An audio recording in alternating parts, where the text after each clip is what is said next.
지난 시간에 우리는 안디옥 교회가 바나바와 바울을 따로 세워 보내는 장면을 함께 살펴보았습니다. 성령께서 말씀하셨습니다. 내가 불러 시키는 일을 위하여 바나바와 사울을 따로 세우라. 안디옥 교회는 금식하며 기도하고 두 사람에게 안수하여 그들을 선교사로 파송하였습니다. 그렇게 바울과 바나바의 1차 전도 여행이 시작되었습니다. 그런데 오늘 본문은 우리에게 조금 뜻밖의 장면을 보여주고 있습니다. 성령께서 보내신 길인 그 가운데에서 뜻밖의 장면이 보여집니다. 선교팀 안에 흔들림이 갑작스럽게 생겼습니다. 함께 출발했던 마가 요한이 바울과 바나바의 그 선교 여정 가운데에서 이 젊은 청년인 마가 요한이 중도에 그냥 말없이 도망간 것입니다. 그리고 동시에 또 하나의 중요한 변화가 일어납니다. 지금까지는 주로 바나바와 사울, 바나바의 이름이 앞에 나오고 그 뒤에 사울의 이름이 나왔는데 오늘 본문부터 특별히 13절부터 그 표현이 달라지고 있습니다. 바울의 이름이 항상 앞에 나오기 시작한다는 것입니다. 오늘 13절에 보면 바울과 및 동행하는 사람들 이렇게 나와 있습니다. 이제 바울이 선교팀의 중심 인물로 부상하고 있습니다. 리더십의 무게중심이 바나바에서 바울로 옮겨갔다는 것을 뜻하는 것입니다. 사도행전의 흐름도 점점 이제는 사도행전 13장부터 후반부까지 바울의 이름이 계속해서 언급되어 있습니다. 오늘 본문에는 두 흐름이 함께 나와 있습니다. 하나는 마가 요한이 떠나서 선교팀 내부에 흔들림이 있었고, 또 다른 하나는 바울이 비시디아 안디옥 회당에 가서 복음을 선포하는 복음의 진보의 역사, 복음의 전진의 역사가 함께 담겨져 있습니다. 첫 번째로 선교의 길에는 내부의 흔들림도 있습니다. 오늘 본문의 13절 말씀을 한번 보십시오. 13절을 함께 읽어보겠습니다. 시작. 바울과 및 동행하는 사람들이 바보에서 배 타고 밤빌리아에 있는 버가에 이르니 요한은 그들에게서 떠나 예루살렘으로 돌아가고, 바울과 바나바 일행은 구브로 섬의 바보에서 배를 타고 밤빌리아의 버가라는 지역에 이릅니다. 구브로의 사역을 마치고 이제 소아시아 본토로 들어온 것입니다. 선교의 지경이 더 넓어지고 있는 것이지요. 그런데 바로 그 중요한 때에 마가 요한이라는 청년이 갑작스럽게 떠나버렸습니다. 누가는 여기서 마가가 왜 이렇게 떠났는지 자세히 설명하지는 않았습니다. 그러나 몇 가지의 가능성을 우리가 생각해 볼 수 있습니다. 첫 번째 경우는 선교의 환경이 매우 힘들어서 이 청년이 떠난 것입니다. 버가에서 비시디아 안디옥으로 올라가는 길은 쉬운 길이 아니었습니다. 해안에서 내륙의 고원지대로 올라가야 합니다. 험한 산악지대를 지나야 했고 또 강도의 위험도 있었습니다. 마가 요한은 그 험난한 선교의 여정 앞에서 굉장히 마음이 힘들었고 몸도 지쳐갔습니다. 처음에는 선교의 열정으로 자기의 삼촌인 바나바를 쫓아서 함께 선교에 합류했지만 막상 힘든 선교의 현장 앞에서, 그 현실 앞에서 마주하자 감당하기가 매우 힘들었다는 것입니다. 두 번째로 선교 방향의 변화가 부담이 되었을 수 있습니다. 마가 요한은 유대인이며 예루살렘이 고향입니다. 그는 유대교적인 전통과 예루살렘 교회의 분위기에 매우 익숙한 청년입니다. 그런데 이 선교팀이 구브로 섬을 지나 본격적으로 이방인들이 많이 살고 있는 소아시아 본토로 들어갑니다. 복음이 본격적으로 이방 세계를 향해서 나아갑니다. 이 변화가 이 청년에게는 신학적으로나 또 문화적으로 큰 부담감이 되었을 가능성이 있습니다. 그리고 세 번째로 리더십의 변화도 이 청년에게 영향을 주었을 것입니다. 지금까지는 바나바가 이 선교의 팀장이었습니다. 자기 삼촌이 팀장이었어요. 그런데 이제 이 선교의 중심이 바나바에서 바울로 바뀌어지는 것, 리더십의 무게가 그들을 따르고 있는 그 가운데에서 하나님의 말씀을 탁월하게 전파하고 성령 충만한 바울이 리더로 사람들이 세우게 된 것이죠. 그러면서 선교팀 안에서 리더십의 중심이 바뀌면서 이 조카인 마가의 마음이 이 변화 속에서 불편함을 느낄 수가 있었다는 것입니다. 여러분, 우리는 여기서 중요한 사실을 한 가지 배우게 됩니다. 성령께서 보내신 길이라고 해서 모든 사람이 끝까지 함께 가는 것은 아니라는 거예요. 하나님의 일을 한다고 해서 모든 관계가 언제나 매끄럽게 흘러가는 것도 아닙니다. 선교의 길에도 흔들림이 있을 수 있습니다. 교회의 사역에도 예상치 못한 이탈이 있을 수 있다는 거예요. 동역의 자리에도 실망과 아픔이 때로는 발생할 수 있다는 겁니다. 우리는 때로 이런 일을 겪으며 크게 낙심합니다. 왜 하나님의 일을 하는데 이러한 분쟁이 있을까? 왜 함께하던 사람들이 왜 선교지를 떠나가고 왜 교회를 떠나갈까? 처음에는 좋은 마음으로 함께 시작했는데 왜 갈등이 발생할까? 그러나 성경은 우리에게 현실적인 모습을 보여줍니다. 초대교회의 선교팀도 결코 완벽하지 않았습니다. 바울과 바나바의 팀도 마가 요한의 문제로 흔들리고 또 바울과 바나바가 이 문제로 인해서 서로 격하게 다투기도 했습니다. 하지만 중요한 것은 이것입니다. 마가는 떠났지만 복음은 멈추지 않았습니다. 한 사람이 이탈했지만 선교는 중단되지 않았습니다. 팀 안에 흔들림이 있었지만 하나님의 말씀은 계속적으로 앞으로 나아갔습니다. 바울과 바나바는 비시디아 안디옥으로 올라가서 계속하여 복음을 변함없이 증거하였습니다. 성도 여러분, 이것이 중요합니다. 교회 안에 흔들림이 있어도 복음은 멈추면 안 된다는 거예요.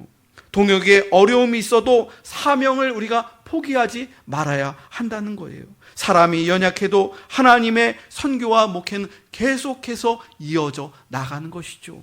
여러분, 교회 현장을 들여다보면 적지 않은 교회에 많은 갈등과 어려운 일들이 있습니다. 때로는 교회가 분열을 할 수도 있고요. 많은 이들이 상처를 받고 떠나기도 합니다. 때로는 목회자가 나가기도 하고 때로는 교회 안에 성도들이 나가기도 합니다. 그러나 그 갈등과 그 어려움 가운데에서 상처를 받는 이들도 있지만 변함없이 그 교회가 존재하고 있고 그 교회를 위하여 하나님께서 사용하시며 하나님의 역사는 계속해서 이어져 간다는 것이죠. 두 번째로, 복음은 인간의 실패를 넘어 하나님의 약속을 성취합니다.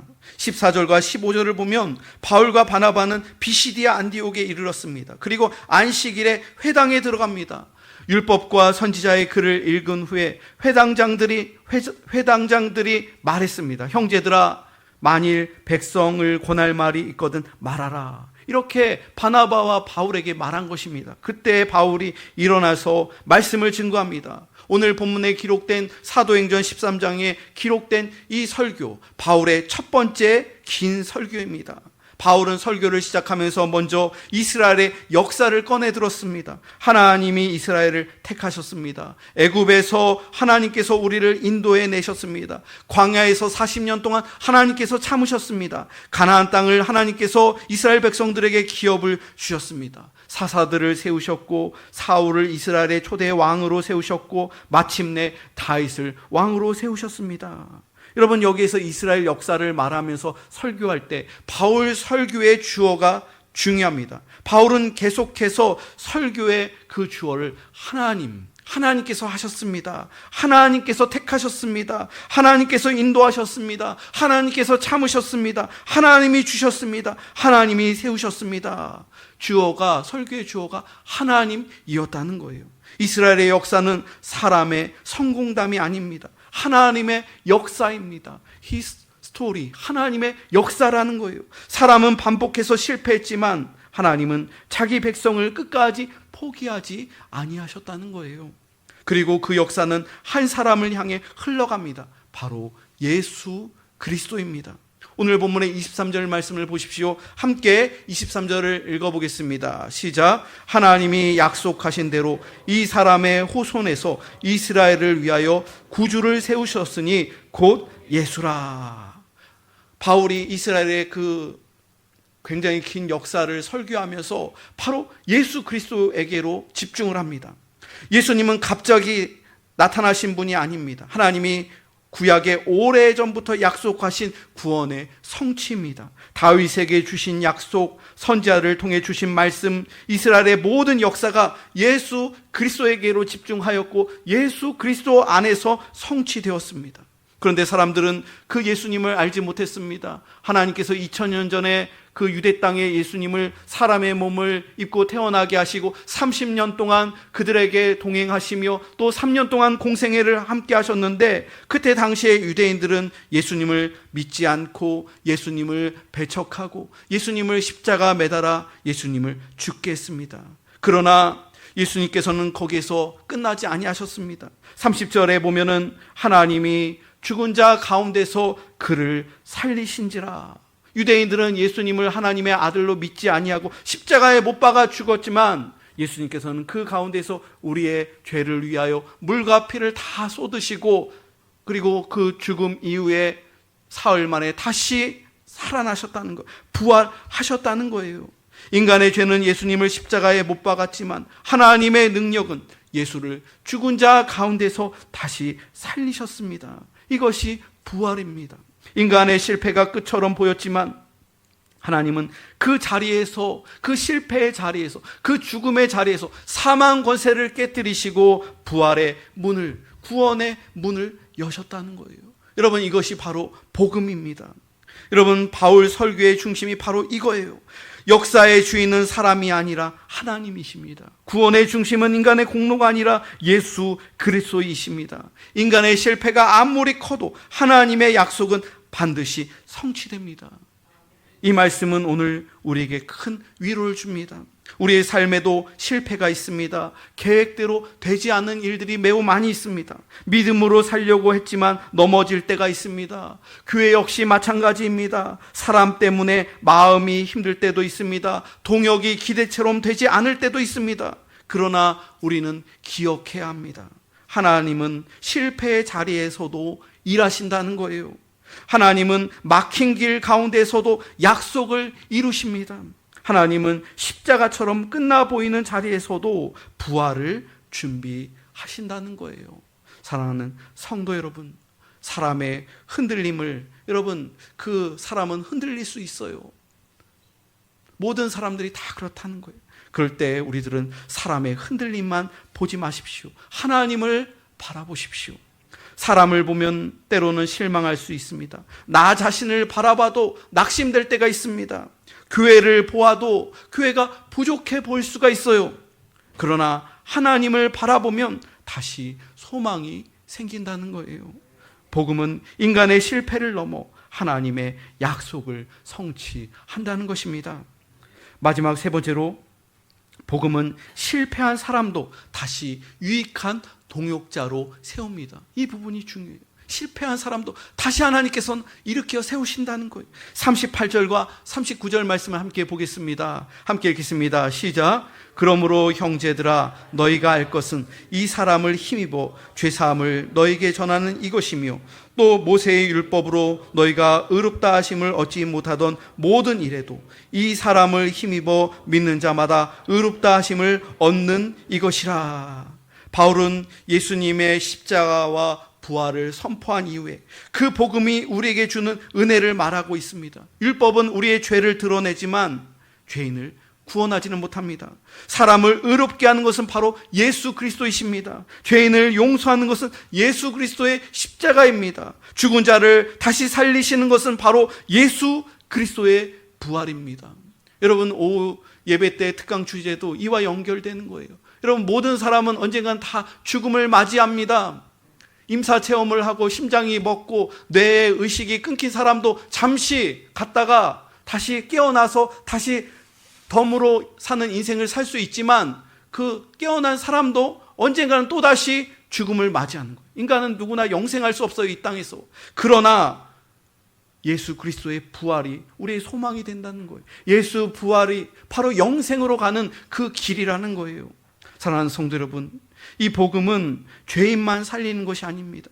실패한 사람도 다시 일으켜 세운다는 거예요. 우리가 믿는 이 복음은 죄인의 죄를 용서할 수 있는 능력이 있고, 또 인생의 가운데서 실패한 사람도 우리의 죄를 씻어주시기 때문에 다시 일으켜 세울 수 있는 복음의 능력이 있다는 거예요. 넘어진 사람도 주님을 믿으면 다시 일어날 수 있습니다. 중도에 떠난 사람도 다시 하나님께서 기회를 주시고 다시 일으켜 세워주신다는 거예요. 우리는 여기서 다시 한번 마가 요한이라는 청년을 떠올리게 됩니다. 마가는 1차 전도 여행 중에 떠났습니다. 그런데 이 사건 훗날 바울과 바나바가 1차 선교 여행을 마치고 다시 2차 선교 여행을 준비할 때 이 마가 요한의 이 일로 말미암아 이 두 사람이 크게 다투는 일이 발생합니다. 사도행전 15장을 보면 바나바는 다시 마가를 2차 선교 여행 때 그 청년 자기 조카를 데리고 가자고 제언합니다. 그러나 바울은 그것을 반대했습니다. 왜 그들은 이 청년으로 인해서 왜 그렇게 크게 다투고 왜 그 선교팀이 바울과 바나바가 서로 나뉘어져서 왜 두 팀으로 그렇게 헤어져서 선교를 진행했을까요? 바울은 사명 중심의 사람입니다. 선교 사역의 엄중함을 바울이 본 거예요. 그래서 아직 이 나약한 청년을 데려갔을 때 또 이 문제가 발생하면은 하나님 선교의 많은 부분에 있어서 어려움이 있겠다 생각해서 바울은 반대한 거예요. 바울은 일 중심적이고 목표 중심적인 사람이었어요. 그리고 선교의 현장은 매우 영적인 전쟁이 치열한 전쟁터입니다. 그런 길에서 중도에 떠났던 사람을 다시 데리고 가는 것은 선교팀 전체에게 피해를 주는 일이며 또 위험한 일이 될 수 있겠다 싶어서 바울은 적극적으로 결사 반대한 거예요. 그런데 바나바는 사람을 세우는 유형의 사람이었어요. 그는 위로의 아들이라는 별명을 가진 사람입니다. 과거에 바울을 세워주었던 것처럼 이번에는 마가를 다시 기회를 주어서 그를 다시 성숙한 그러한 사람으로 성숙시키는 그 기회로 삼자고 그렇게 기회를 주자고 얘기합니다. 여러분, 바울은 사명의 엄중함을 보았습니다. 바나바는 사람의 회복 가능성을 보았습니다. 둘 중 누가 완전히 옳고 누가 완전히 틀렸다고 말하기는 어렵습니다. 여러분, 하나님의 일에는 두 가지가 다 필요합니다. 사명을 가볍게 여겨서는 안 됩니다. 그러나 사람도 쉽게 버려서는 안 된다는 거예요. 바울과 바나바의 갈등은 인간적으로 보면 참으로 안타까운 일입니다. 그러나 하나님 나라의 관점에서 보면 하나님은 그 갈라짐 가운데서도 선교의 확장으로 그 부분을 사용하셨다는 거예요. 하나였던 선교팀이 둘로 나눠진 거예요. 그래서 바울 일행이 떠나고 바나바 일행이 떠납니다. 두 팀이 되어서 선교가 두 팀으로 이루어지고 두 배의 역사로 나타났다는 거예요. 여러분, 한국교회의 개신교회 교단의 역사를 살펴보면 이러한 유사한 부분이 보여집니다. 우리 기독교 대한성결교회 이 교단 역시도 하나였던 성결교단이 신학적인 차이로 인해서 1962년도에 우리 교단이 속해 있는 서울 신학대학교를 근간으로 하는 기독교 대한성결교회와 성결대학교로 하고 있는 예수교 대한성결교회가 1962년에 신학적인 견해와 여러 가지 일로 둘로 하나였던 성결교회가 둘로 나눠졌어요. 그리고 장로교 역시도 1959년에 장신대에 속한 통합측 교단과 총신대학교에 속한 합동, 이 통합과 합동 하나였던 장로교가 우리나라에서 가장 큰 교단이었는데 이 두 교단이 둘로 나눠진 거예요. 하나인 교단이 각각 둘로 나누었지만 그 각각의 교단이 계속 교회의 역사가 이루어지고 그리고 그 교회가 부흥하고 성장했다는 거예요. 우리 기성 측에 속한 우리 성결교회도 끊임없이 계속해서 부흥하였고 또 예성에 속한 예성교회도 지금도 교단을 이루면서 하나님의 사역을 이뤄가는 거예요. 장신 측과 총식 측 역사도 마찬가지. 신학적인 그러한 견해와 또 다툼이 있었지만 하나님께서는 그 하나의 교단을 둘로 나누셔서 지금도 그 교회와 교단을 사용하고 있다는 것이죠. 여러분, 물론 갈등 자체가 선한 것은 아닙니다. 다툼을 미화해서도 안 됩니다. 그러나 하나님은 사람의 갈등까지도 선교의 확장으로 사용하실 수 있다는 거예요. 우리의 부족한 판단과 아픈 관계 속에서도 하나님의 나라는 멈추지 않고 계속해서 진행해 나간다는 것이죠. 여러분, 더 아름다운 것은 마가의 이야기가 실패로 끝나지 않았다는 사실입니다. 바나바는 마가를 포기하지 않았습니다. 그를 데리고 갔고 다시 기회를 주었습니다. 그리고 훗날 바울과 바나바의 불편한 관계가 회복됩니다. 한때 바울이 다시 데리고 가기를 거절했던 마가가 나중에는 바울이 선교 말쯤에 가서 감옥에 갇혔을 때, 바울이 나이가 들고 늙어서 또 감옥에 갇혀서 순교의 상황 가운데서 바울이 서신서를 보냈는데, 내가 올 때 마가를 데리고 오라. 그가 나의 일에 유익하니라. 마가를 인정한 거예요. 마가가 실패했었지만 나중에는 하나님 나라를 위해서 성숙한 사람이 되었기에 그가 그를 보고 싶다. 그를 나에게 데리고 와라. 이렇게 말했다는 것이죠. 그러므로 여러분, 복음은 실패한 사람을 다시 일으켜 세우는 능력이 있다는 것을 여러분 기억하시기 바랍니다. 여러분, 우리 가운데에도 마가 같은 사람이 혹 있을 수 있습니다. 한때 열심히 일했지만 지친 사람이 있을 수 있다는 거예요. 시작은 했지만 끝까지 감당하지 못한 사람도 있을 수 있습니다. 믿음의 길에서 뒤로 후퇴한 사람도 있어요. 뒤로 물러난 사람도 있습니다. 그러나 그 사람이 끝난 것은 아닙니다. 하나님은 마가를 다시 세우셨습니다. 더 단단한 사람으로 세우셨습니다. 바나바의 기다림을 사용하셨습니다. 또한 바울의 엄격함도 사용하셨습니다. 그리고 마침내 마가를 바울에게 유익한 동역자로 그렇게 세워 나가셨다는 거예요. 그러므로 사람을 너무 빨리 단정하지 마십시오. 한번 실패했다고 끝난 사람으로 보지 마십시오. 지금 부족해 보여도 하나님의 가능성까지 여러분 닫지 마십시오. 동시에 여러분 사명을 가볍게 여기지도 마십시오. 복음의 일에는 책임이 필요합니다. 헌신이 필요합니다. 그리고 끝까지 가려는 믿음이 필요합니다. 그러나 넘어진 사람을 다시 일으켜 세우는 은혜도 필요하다는 거예요. 교회는 이 두 가지를 다 함께 가지고 가야 합니다. 복음의 사명은 무겁게 붙들고 실패한 사람은 은혜로서 품어 주어야 합니다. 그럴 때 교회는 더 건강해지는 겁니다. 그럴 때 하나님의 나라가 더 넓어지게 된다는 사실입니다. 오늘 본문은 우리에게 현실적인 믿음을 가르쳐주고 있습니다. 선교팀도 흔들렸습니다. 마가, 요한도 힘들다고 떠났습니다. 바울과 바나바도 훗날 다투고 갈라지는 일이 있었습니다. 그러나 하나님의 나라와 복음은 멈추지 아니하였습니다. 사람들은 예수님을 죽였지만 하나님께서는 예수님을 죽은 자 가운데서 다시 살리셨습니다. 마가는 중도에 떠났지만 하나님은 그를 다시 유익한 동역자로 세우셨습니다. 사랑하는 성도 여러분, 복음은 실패보다 더 큽니다. 복음은 갈등보다 더 큽니다. 복음은 우리의 연약함보다 더 큽니다. 그러므로 사람의 흔들림만 보지 말고 하나님의 더 크신 은혜와 하나님의 역사를 바라보는 성도들이 되시기 바랍니다. 실패한 사람을 쉽게 포기하지 말고 복음의 은혜 안에서 다시 세웁시다.